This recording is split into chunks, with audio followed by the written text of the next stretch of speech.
Welcome to our MathLinks webinar, Dig into Expressions, the Lake Problem. In this problem, students will dive into an algebraic thinking problem and really get involved.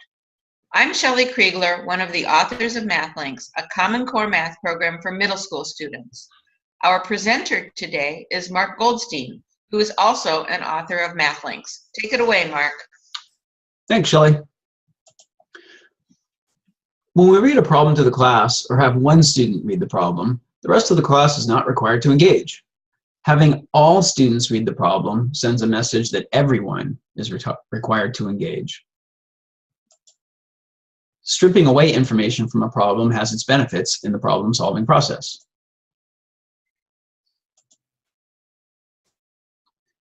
It creates interest, we get more student buy-in, and information unfolds organically.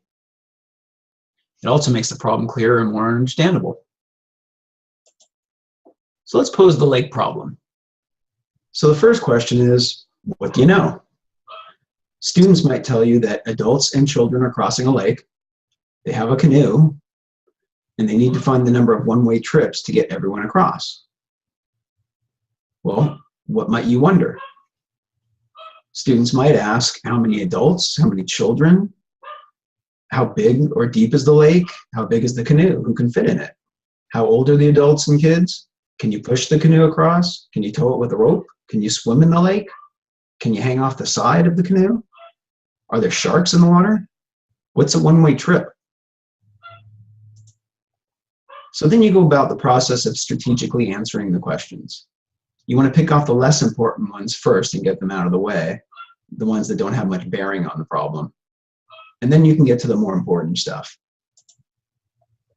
So there's only one way to get across the lake, and it's to use the canoe. Everyone has the ability to paddle the canoe. And there are three possibilities of who can be in the canoe at any one time. One child can be in the canoe alone, or two children can be in the canoe together, or one adult can be in the canoe alone. No other options. This is a good place to stop, make sure students are following along, and before giving them the last critical piece of information they want, ask them how they're going to go about solving the problem. So students here might say that they could draw a picture, they might want to act it out, they might want to use some sort of manipulative like two-color cameras. And at this point, I've seen kids dying for the final piece of information. I know they've really bought into the problem, they really know what's going on, and they really want to solve it. And that's a pretty cool thing.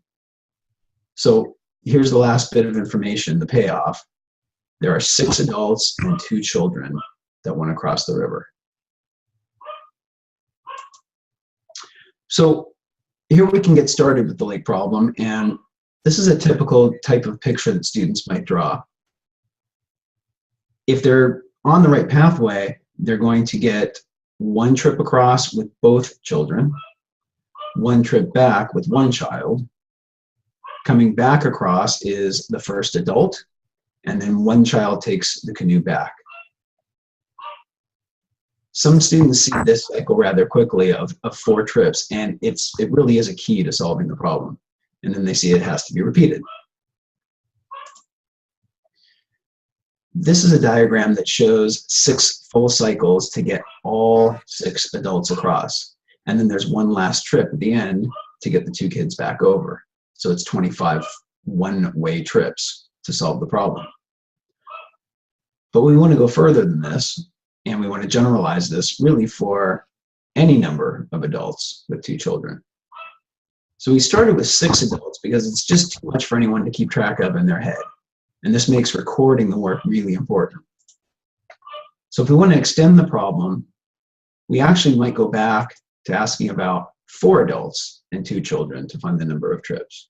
And if students did record their solution, they can quickly see the 4 adults getting across. If not, they may have to start from scratch, which is a real bummer. Moving to 0 adults and 2 children has its purposes. students could quickly see that this is just one strip for the two kids, and that's it.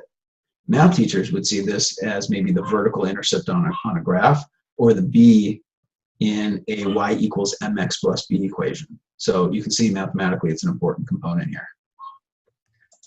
Extending it out to 20 adults and 2 children would probably be enough to discourage most students from trying to grind it out. They might draw a really big picture or use a table, but it becomes very inefficient this way. And so we hope that they start to look for structure or a pattern so they don't take so long in doing this. If this doesn't force the issue, then we can pose 100 adults and 2 children. And at this point, if the students don't see a pattern or use a structure to solve for this large number of adults, they probably won't have the persistence to figure this out. And so if they do see a pattern and structure, then we can move along to generalizing. And we can ask for any number, let's say X adults with 2 children, to find a number of trips. So we want students to see the power of algebra here and generalizing for any number of adults, whether it's 27 or 127 or 1,027. One other good thing to do is to sort of go in the other direction. We might call it undoing the problem, where we still have 2 children and we say we have 201 one-way trips, how many adults there would be. And so there's a reason here to solve an equation for the unknown. So a stripped away lesson doesn't just happen. It requires some planning. And so you have to make sure to prepare ahead. Choose an appropriate problem and strategically strip away the details. And it really won't work for every problem, so do choose carefully. This lake problem is an excellent example. Make sure you plan the goals and outcomes. You really need to be clear on this in advance. You want to think about questions to ask students. Promote that thinking and discussion by asking carefully chosen questions. And even though it's tough to anticipate, try to think about what questions students might ask.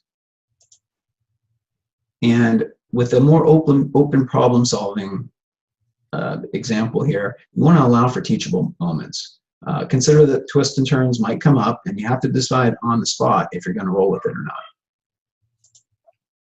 To sum up, in this session, we used the lake problem to help teachers see the benefits of stripping away information in a problem to motivate student thinking. Highlight a rich problem in which students can use multiple approaches and tools to solve it. And give an example of where algebra is a useful tool for students to generalize solution for any case. We hope this session was helpful to you and that you try a stripped away lesson with your students. And if you do, we'd love to hear from you about it. Thank you, Mark. That was great. The Center for Mathematics and Teaching is the home for all MathLinks programs. These include comprehensive curriculum for grades 6 through 8, customized intervention and supplementary programs, and professional development. For more information about our programs, please visit our website at www.mathandteaching.org. We hope you found the session valuable. Please feel free to contact us anytime. Thanks for joining us and see you next time. Bye.